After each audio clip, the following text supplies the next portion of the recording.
Hey everyone, Fabian, Empire Build Academy. Just wanted to jump into what I'm doing with Evony on the empirebuildacademy.com website. I'm now in the process of adding all of the different events that are on Evony. And of course, there is quite a few that I need to work through, but I'm just letting you know that I'm working through them now and I am adding them to the empirebuildacademy.com website. So this is the home screen that you can see, and I've given it a little bit of a makeover, changed a few things around. You can also see there the all ads have now been removed to try and give you the best possible experience. You can consider buying me a beer if you wanted to, but all adverts have been removed. There may be the odd one or two that have slipped through that I haven't noticed. If you do notice them, do let me know. Pretty confident 99% of all adverts are now clear. Going to the Evony and having a look at the Evony side of things, all part of the 9-step process, all added. These are all the different ones that you're going to get there. This is for all of the different games. And then when we go on to the events guide,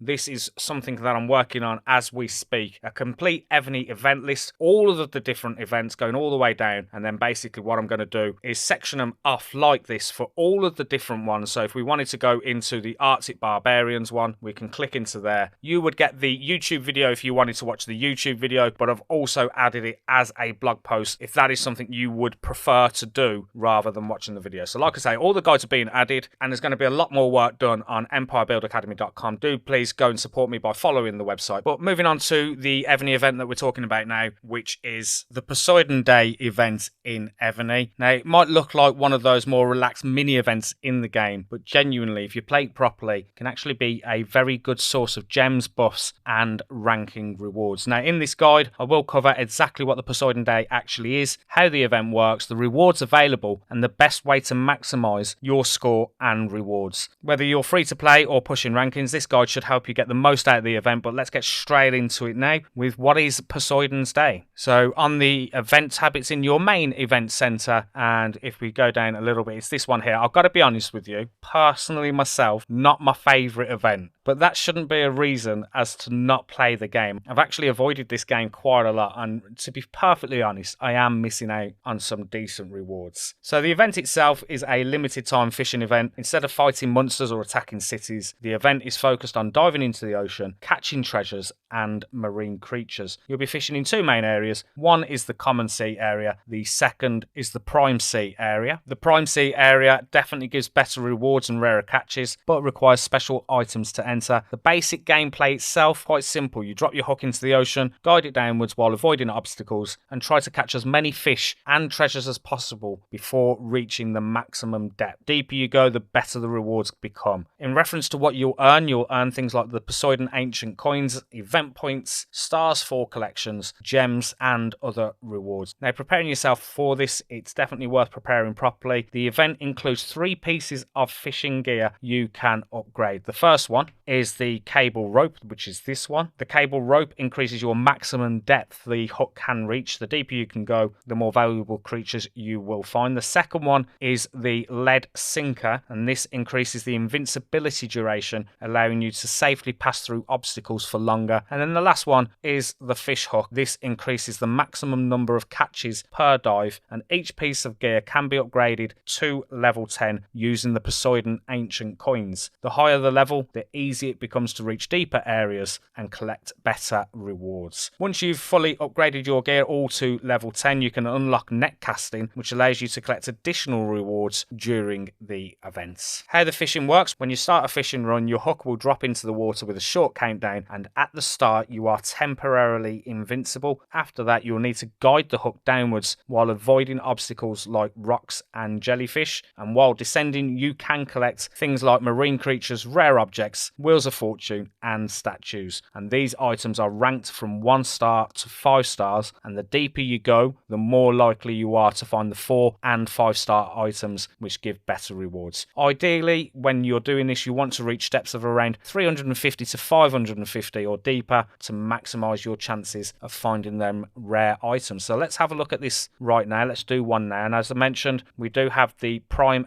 sea area over here and then the common sea area over here. So let's let's go into it and let's have a look at the common sea area. This is the countdown. This is where you will be invincible at the beginning. As soon as that bubble drops, you will no longer be invincible. And now you can see we can move across. I'm actually doing it on the desktop, which is not easy. I will be honest, on the desktop versus the mobile phone, it's much more difficult. So literally all I'm doing is just trying to avoid all of the different ones there. I've already hit one, so that bubble is now gone. And as you can see as well, on the way back, you are literally collecting all of the different ones. And at the beginning, you would collect everything because everything needs collecting. But once you have got certain ones, you would then try and get the next better ones if that makes sense. So this is the brain crab. That's the first one that I've got. We've got the sturgeon, which was a 2-star. Mantis shrimp. This is a 1-star. Sea cucumber, cod, scallop, sea bass, abalone, catfish, and all of these come with their star ratings. And you can see, as I mentioned, some are 1-star, some are 2-star. But as we get further through, I'm just going to quit that one now, you will be able to upgrade all of these different ones down here. So when you go into this far side here and you do all the collections, we get some gems, which is very, very helpful indeed. Just going to collect all of the different gems. But you can also see as well that you get these different items as well, which are going to help with going further into the sea. And when collecting these, you can see that those Poseidon ancient coins are being added, as well as different things as well. So as I was talking, you can see that this green arrow now has appeared on all of these different ones. This is how you level them up. These are what go to level 10. In reference to which one you should upgrade first, I really don't think it matters, because personally myself, I go for the cable rope first, just because it allows me to go deeper into the water. But they all kind of get upgraded roughly at the same time anyway, and that's sort of the way I go. And when I go on to the next go, which you can see I've got quite a few attempts to go. I've got actually 17 attempts on this side of things that I can play the fishing game. And then in the prime sea area, you can see I've actually got 3 attempts, but I don't do the prime sea area till the whole event is pretty much come to the end, so that I can utilize all of the deep sea diving and getting the best ones. If you go into the prime sea area too early, you aren't going to be good enough to get further down.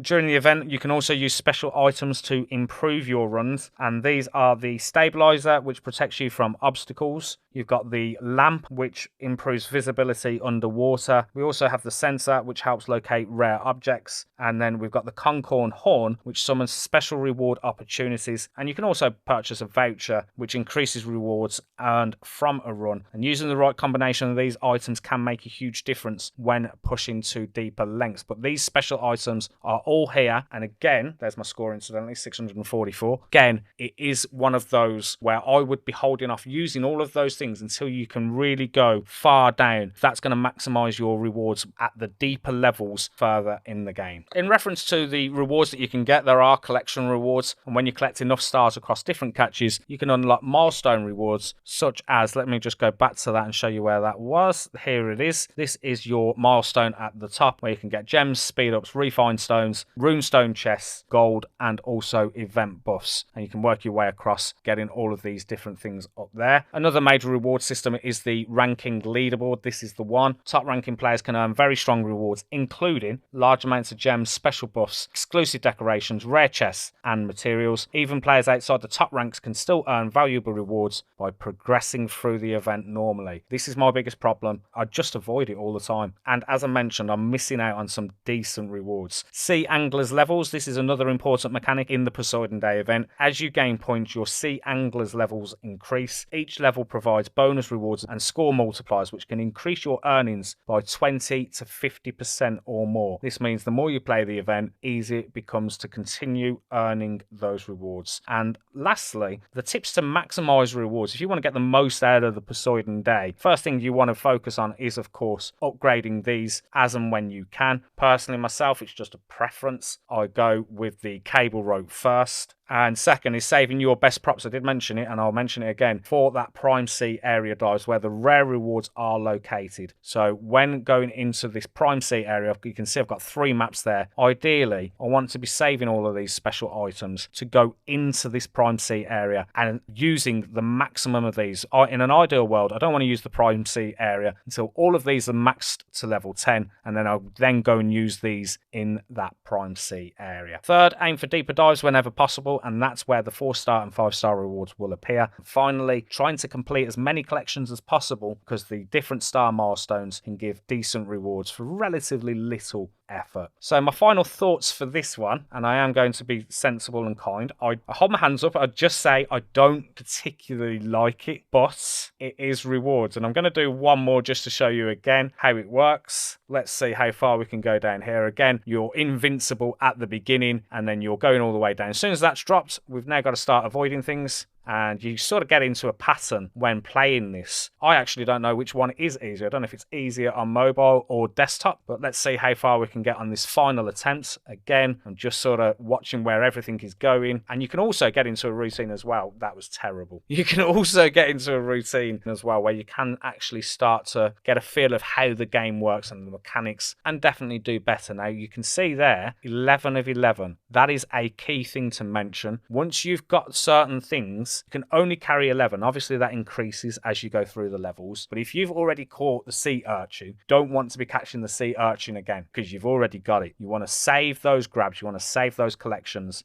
11 out of 11. On the next one, I would want to be going after all of the different ones I haven't got, because there's nothing worse than getting all the way down to the bottom and catching stuff you've already got that you didn't need and then missing out potentially on the rewards and the star collections of the decent ones. So that is it for this particular guide. Like I say, we'll add this to empirebuildacademy.com. Do let me know in the comments what's the deepest dive you've managed. I can promise you it will be much further than I've managed. And have you managed to get any 5-star catches yet? I'll be honest, it's quite difficult. So that is it for this particular video. Do go and check out some of my other videos as well. I'll be doing a lot of work on the channel, a lot of work on the empirebuildacademy.com website, and I'm really looking forward to growing the community even more. And the advice that I've got from you guys has been amazing so far. I'm really starting to progress nicely with my K39, and I'll see you in another video very soon. Thanks for watching.